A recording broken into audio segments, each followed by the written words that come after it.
Exposing the Satanic Web is a documentary that doesn't quite reach at the total meaning of some of the terms it uses. So that's why I say it's not about right hand path versus left hand path, because they're trying to sell that white witch nonsense to you. Some experiences, even for the witnesses, will lead to the changing of the individuals. If people would know what something is, why would only 85% of European youths and 40% of American ones be exposed to hardcore Satanism?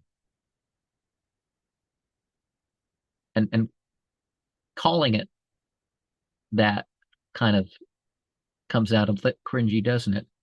Um, Self-styled individuals can go towards extremes of ethics and morality, or the lack of that, in a way that doesn't happen as much with traditional or democratic or,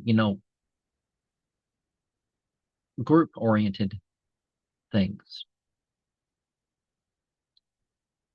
Humans are a social animal because people are saying, well, why would a Satanist need a social? It's like the music with the pinch harmonics used in the film is quite good, and the rest is okay, which is really surprising for a Christian film. Usually, yeah, Brian Head Welch or Love and Death, making it about band instead of brand, um, did pretty well. Creed was okay, but you know, the Satanic Web song, that was some good stuff, I think. Well, not I don't agree with the whole message of it, but people with these grand assumptions, with little knowledge, do seem to make the filled in details about their importance or how they were chosen specifically. Look at a not the same category, but look at the backstory for one of the EA quitting grimoires, as they're called. Schools and other state-funded organizations that oppress Satanism are breaking the federal laws, as are those promoting church agendas. Now, we still have to watch out for church laws being put on the books.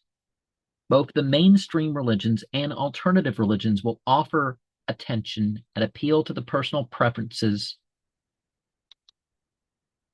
to recruit people. And, you know, so to say that people are being reached in this way, while they the churches will tell people how to convert people or cause people to be active members in the same way.